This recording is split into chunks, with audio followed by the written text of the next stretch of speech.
Sofia People's Court Yes. number 7, which met on March the 7th, 1945, and continued in sessions 6 days per week, morning and afternoon, until April the 2nd.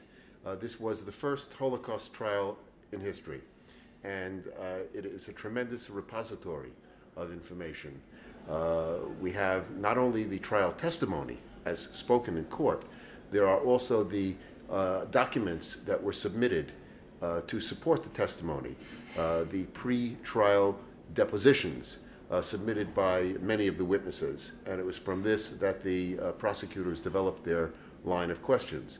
There are also the depositions by the indicted, the accused, on their defense, and there were many witnesses and depositions presented on behalf of the defendants. So we have really in this tremendous repository of information, we have both sides of the story for every one of the accused, and it gives us not just one perspective, but many, many different perspectives. Can you give an example of such many perspectives? Yes, I can, and I think it's one of the best examples in the whole story.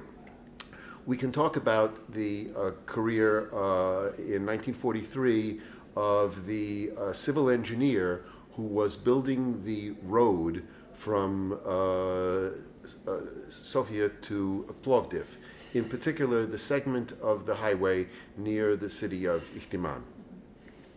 This engineer was, his name is Ivan Gasharov, and under his command he had the 1st Labor Battalion. 1st Labor Battalion, Druzhina.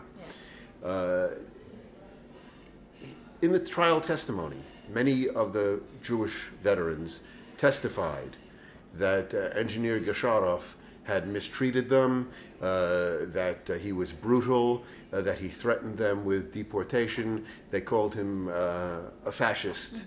They wanted him to be convicted. But then come the depositions and witnesses on behalf of Gasharov, and it puts the whole thing in a different perspective. We learn from these other witnesses that Gasharov was trying to build a road, yes, and he needed the Jews under his command to do this work. But he's also in contact with the partisan detachment in the area of Ikhtiman.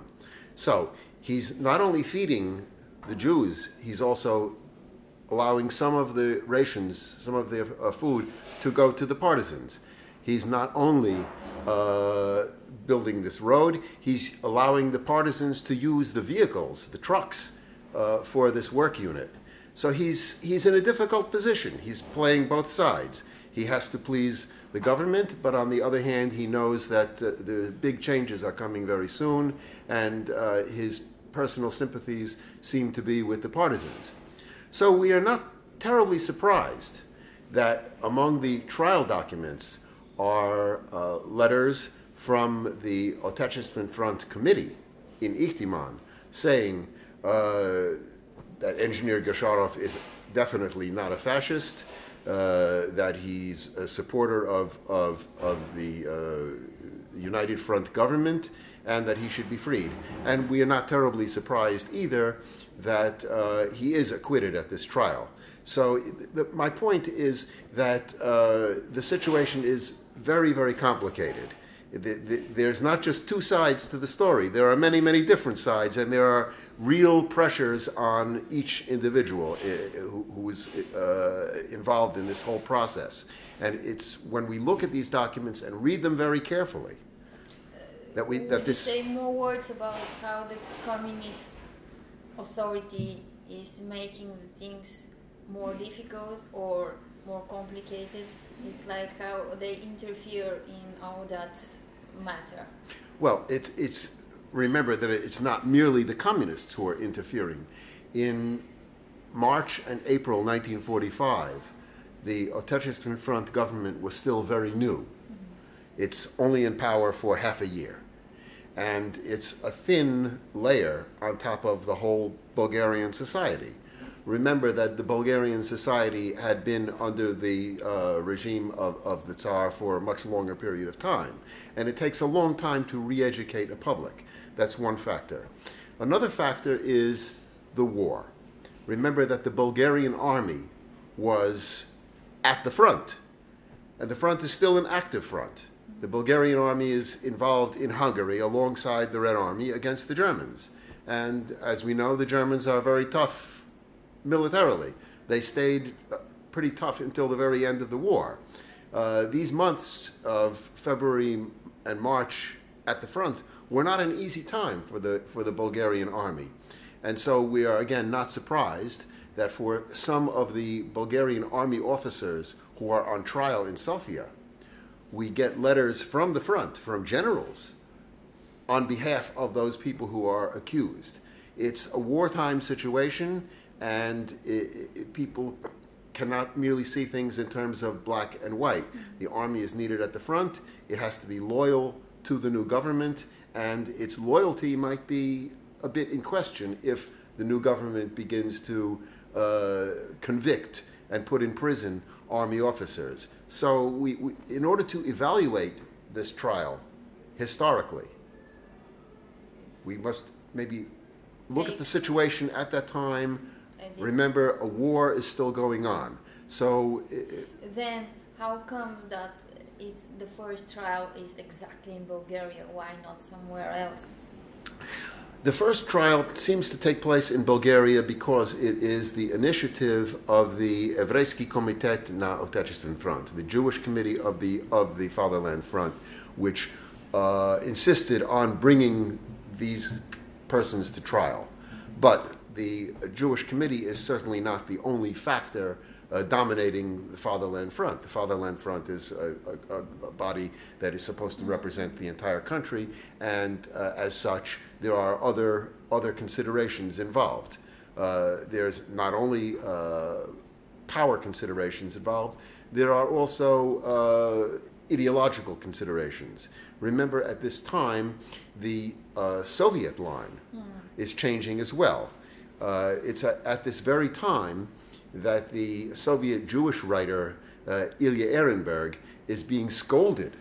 He's being criticized in Pravda for having taken a more narrowly Jewish perspective. And it's also at this time that the Soviet propaganda is leaning more toward a Slavic unity. They're emphasizing the ethnic aspect, the great Slavic solidarity. So these Soviet positions are now being reflected in the Bulgarian press. We see it in Robotnichesko Delo, and we shouldn't be too surprised that some of this ideology is making itself reflected in what happens at the trial. The trial was prepared in late 1944 and the first 2 months of 1945, but when the trial meets in session in March, things are already beginning to change. So we must look at things always in the context, the immediate context of their time. That's my point. Thank you. And yesterday you said that this conference is like historical and so on, but unless it has an outcome, an impact on the society, it's like nothing. Are you optimistic that this is a good first step with many others to follow, or you just think more that it's a separate I see it as part of, first of all, it's not a first step. It's one step among many. It's a continuing step forward. It's a very positive step forward. There have been many participants. I wish there had been many more, but we also, looking forward, we have another conference in just a month at Sofia University. At that conference, there will be some strong input from Israel, from Haifa University, and so things continue to move. So you're optimistic. I'm an optimist on that, and I believe that although Bulgaria has been a little bit behind other states in the European Union, that I think that the period of catching up will take a rather short period of time. to reach the level of introspection and self-criticism that we see in Germany and lately in France, and of course even now in Poland, where people are re-examining the gray zone questions.